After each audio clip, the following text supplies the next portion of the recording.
Okay, wanted to take a look at this video I got from Kobi today. He said his last 4 throws here were his best of the day. Uh, Looks like we got the camera angle about 10 o'clock looking across the ring. His throws all look pretty consistent. I'm not seeing too much here. Main things that I guess I would pick out are coming out of the back. He's kind of leading with the upper thigh of the right foot, the right leg here, kind of pointing that toe, almost like a like the John Powell type of technique, where normally one-eyed coaches having a longer leg out here, but that's fine. This is like the young Elecna's doing now too, so I think he comes up a little high here. The foot's pretty high up off the ground, and I think that makes him a little more circular, so it doesn't. I can't tell for sure from this angle, but I don't think he quite gets past the center of the circle.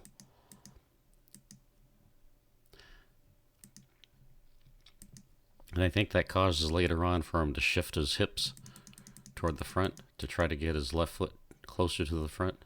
Right here, I can't tell from this angle, but it just looks like he's shifting off that right foot, the right hip. It's sliding forward. He promises me we'll get some more videos probably Wednesday. The left foot everything looks fine here, but it looks like this left foot is taking a long time to land. See how long it's up in the air there before it lands. You want to get that thing from the back to the front as quickly as possible. I mean, this all looks good. He's got the low knee. He's got the horizontal shin here. But when the right foot contacts here, this left foot I'd like to see out here about 9 o'clock. So it's still, for some reason, it's dragging back here. With all that height you have in the air, I think what I like to see is right here, along this side of the buttock here. I'd like to see that foot stay here rather than be behind, so that it moves faster to the front and snaps down. When you're in the air here, that's when you want to turn these hips. You want to rotate that right foot like you're doing, get that knee in. But this can't wait back here. The left foot, it's got to go with it, so they move together, everything to the front. You can see how it's you're losing it here. It's behind. This is the time in the air where the lower body, which is larger and longer, has to make up and try to keep up and stay ahead of the upper body by rotating very fast while you're in the air. All right, then the next thing I see is on all these throws consistently, you're landing and then you're kind of settling down without having that foot continue to turn. See the heels just dropping? There was another video that, another throw here, it showed your knee was actually, here you're on the outside of the foot here. You want to try to keep that knee on top of the foot, and you don't want to be rotating out here. And on the small toes, you want to rotate flat as much as you can, and maybe preferably keep your weight on that big toe on the inside so that you can rotate the foot and the knee together faster. Again, here we have the slow left foot coming down.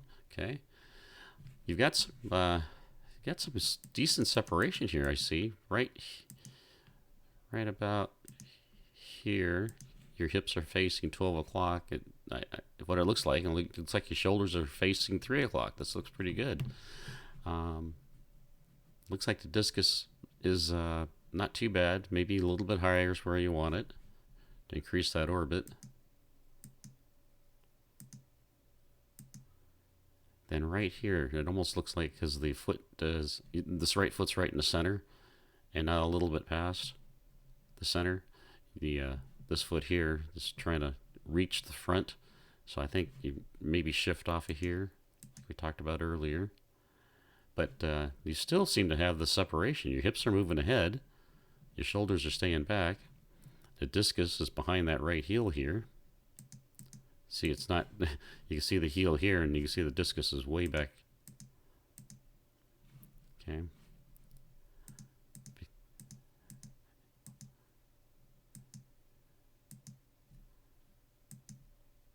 And now you stop rotating the foot, but you're driving that knee forward. The way I coach it is to keep turning the foot from the time it lands, keep rotating it the whole way through. I like this. You extend that left leg into the block. You got a very good left arm block. The discus orbit seems to be pretty good. I mean, I think I'd like to have a little higher here so we can release at that higher angle. Let's take a look at where you release it.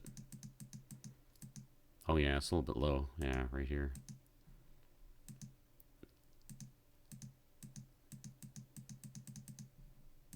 Just a little bit.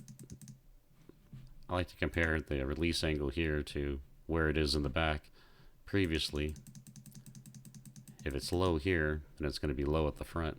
So if you bring that up a little bit higher, you probably release it a little bit higher here. You want to try to be even with your shoulders here. It's not too bad. You're saying you had some wobble, and that might be part of it. I notice that people have the discus too low in the back here. When they come around and they lift up, the discus tends to not be in the same attitude as the arm, and it causes it to wobble. When you land right here, your foot's gonna stop turning here, and you foul on several of these throws at the finish. Like right here, I would probably jump up in the air again. Kind of do it there. This one you didn't foul on. Let's take a look at the next one. See what happens. Right here, as you come around, I would jump again, keep that foot turning. Yeah, you fouled a little bit right here. Let's see the last one. Yeah, getting really close. Yeah, you're definitely out of the circle here. So, yeah, to stop that, usually I just jump a second time. Right up in the, just pop right up in the air right there. Jump up, come back down. So, I think that's pretty much all I saw. This all looks good coming out of the back. You look like you stop your foot and your knee down the right sector line.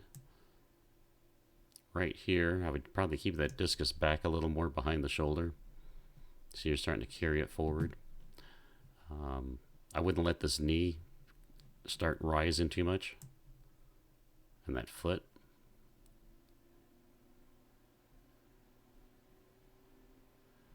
Try to think about when you're right there and the toes land. Try to get this left foot out of here at 3. Try to get the discus up. Maybe not peek over the shoulder so much with the eyes. Keep the foot turning. Don't let the heels settle down. Keep the right foot turning the whole way. Don't shift off right here. So you try to land a little bit farther into the circle. Hopefully not being so high up in the air will help you with that. Yeah, right here, try not to shift forward. And that's a good left leg block right there. Look at that extension. Really like that. You have so many good things going on. It's I'm just kind of nitpicking on things that I see. You're already a 150 foot plus thrower, so your technique shows why. There might be just some things you can help you out. So if you make any changes and you do a new video, I'd like to see it on Wednesday, or when you get a chance, maybe from the 9 o'clock and the 12 o'clock, so we can kind of tell a little bit more where you're driving and where you're landing and see if you're shifting. All right. Thanks a lot, Kobi.